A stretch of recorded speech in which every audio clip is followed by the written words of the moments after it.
Okay, I had some questions about this iReady packet, so I'm going to go over these pages that I assigned for you to do. I gave you the answer key, but I know there was some confusion still for some of them. These are definitely, they're doable. They're in a different form than what you've seen, so it's definitely a little higher level of learning. So it just takes a little extra to think about these. But it's all stuff we've done. The graph of the function passes through the point 2, 1, so that's your x, that's your y, and y increases by 4 when x increases by 1. So remember, our change in y over our change in x, that's our slope. So I have a slope and I have 2 points, or I have 1 point. So this is just like from 8-7 where I have to find the b. So I already know that I'm doing the y equals mx plus b, right? So here's my ordered pair and here's my m. So I've got 1 for y, I've got 4 for my m, times 2 for my x plus b. So now I have 1 equals 8 plus b. You're going to minus 8 and minus 8. And you're going to get b is equal to -7. So my equation would be y equals 4x minus 7, or if you had plus -7, that would be just fine too. This one here, you've got the function with a rate of change of 3/2. Well, a rate of change is the same as your slope. So this is your m, and this is your point. So we're going to do the same thing we did up above. The only problem is there is a decimal and there is a fraction there, so we can change these things to fractions if we want to, so that everything is in a fraction form. So if I had 10.5, that would be 20 plus 1, 21 halves. I could use 21 halves if I wanted to help me out instead of the 10.5, because I'm also going to have a fraction here. It's up to you. So my y is 21 halves, and my fraction here is 3 halves times 4 and plus b. I'm trying to figure out what the b is equal to. Here, I'm going to get rid of, or simplify rather, 2 here. So I've got, actually, you know what, I'm going to leave that as 10.5. I bet that might be easier because this is now going to be a whole number. 3 times 2 is 6 plus b. I'm going to minus 6 on both sides. That's going to give me 4.5 for b. And I think, so you could have y equals 3 halves x plus 4.5. I think the answer key had, oops, I forgot the x there, 9 halves, which is the same as 4.5, and you could have either one of those. This is a little tougher because it says a function, which the function is the y, function is the same as the y, with a rate of change, so that's your m, has a value of 10, so y is equal to 10, and x is equal to 10 also. So we're just plugging in and have to find the b again. It's the way it's worded is a little tricky, that's all. So if y is 10 and m is 4/5 times x is 10, then I can find my b. So this one is now 10 equals 8 plus b. If I minus 8 on both sides, I figure out that 2 is equal to b. So my slope is 4/5 x plus my b. A function that has an x-intercept of -2 and a y-intercept of -2/3. So if it has an x-intercept of -2, that's one of my points. And then this is my y-intercept. So you have an x, a y, and you have a b. And we have to find an equation for this one also. So this time we have to find the m. I don't think we've done one where we find an m, but we know how to solve equations. So if we plug it into our y equals mx plus b, we should be able to figure this out. So let's plug in 0 for y. I don't know the m, times the x is -2, plus the b is -2/3.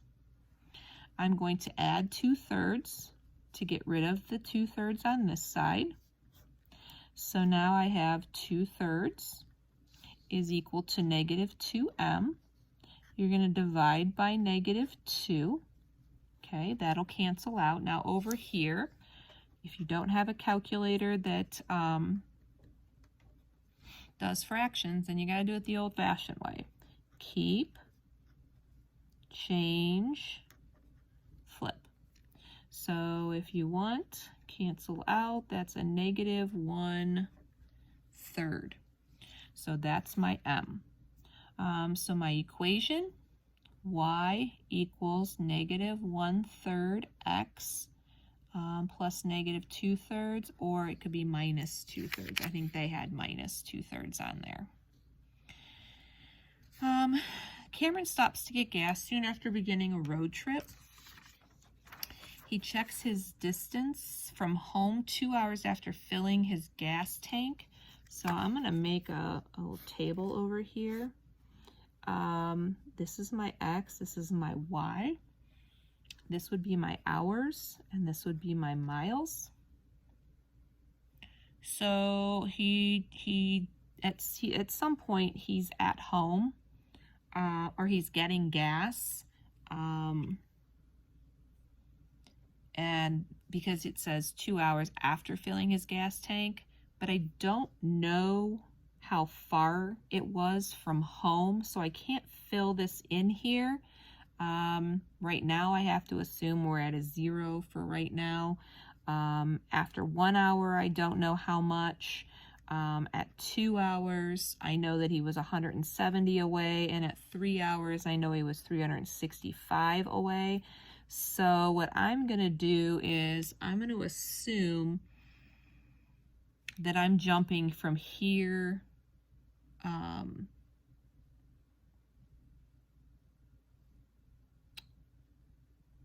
or finding the difference from here to here, because I don't know those, and that's 195.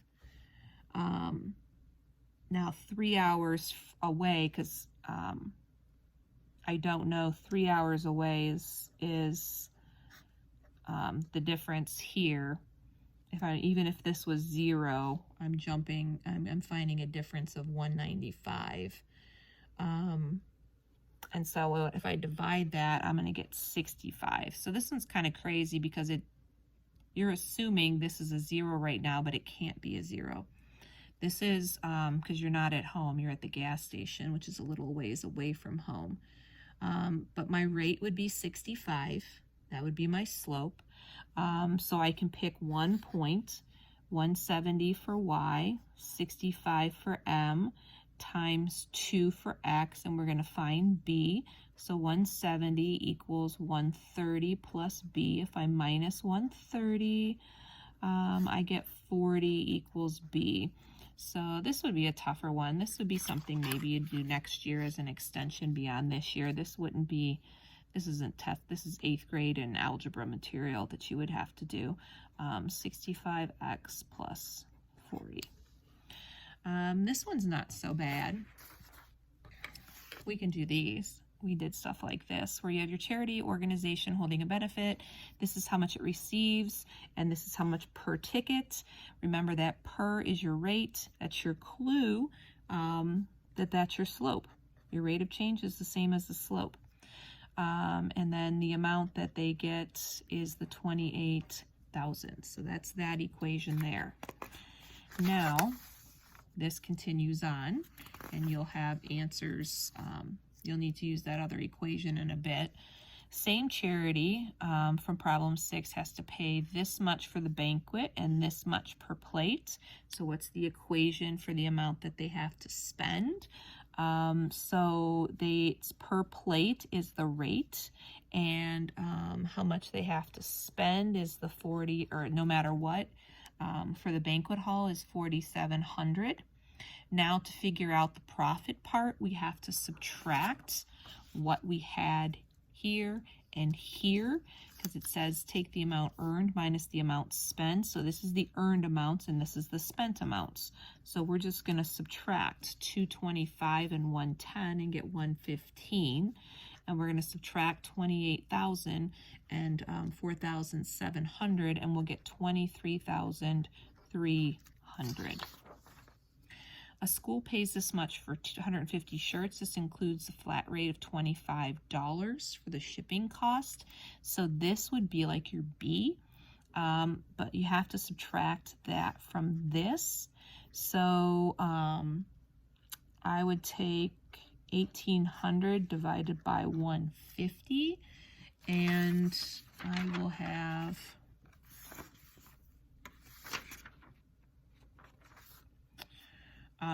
12, and so that's my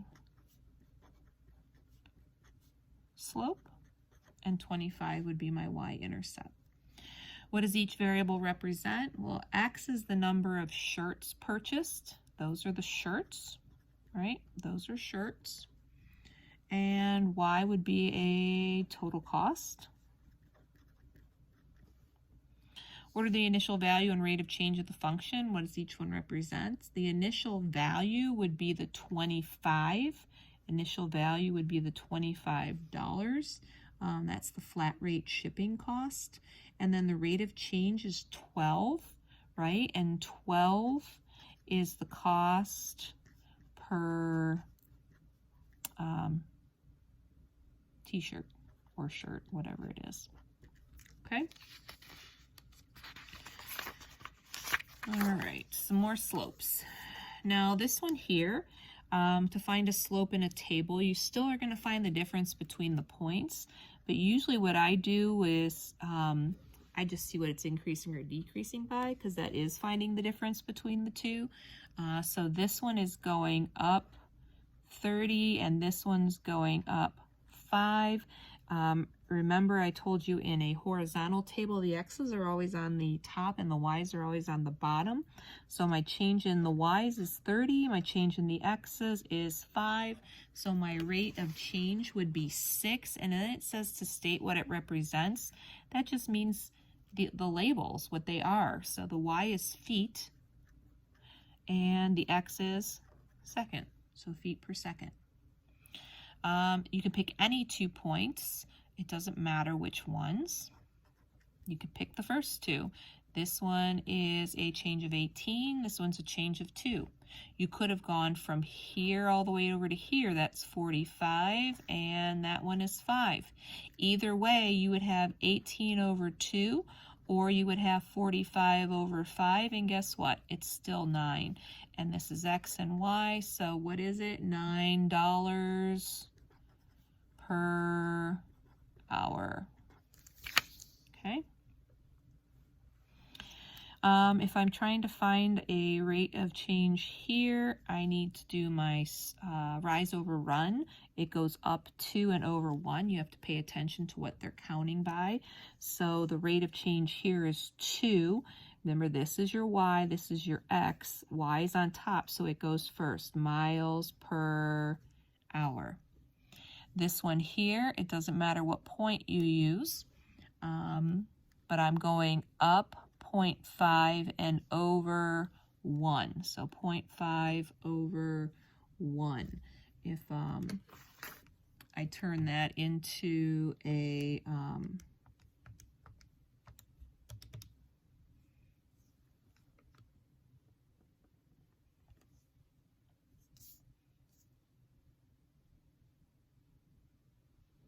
I think they had 2/5. Let's do, I don't think that's right. Because if you do this one over to here, it's 1 over 2, which is 1/2. And that would be pounds per bag. Yeah, I think they had that one wrong. They had 2/5. Let's do the 1, because that's easier. There we go. The halves are too hard, especially if you don't have a calculator that can reduce your decimal fractions. So this one goes up 1 and over 4. So 1 over 4 is my slope, and these would be ounces per piece.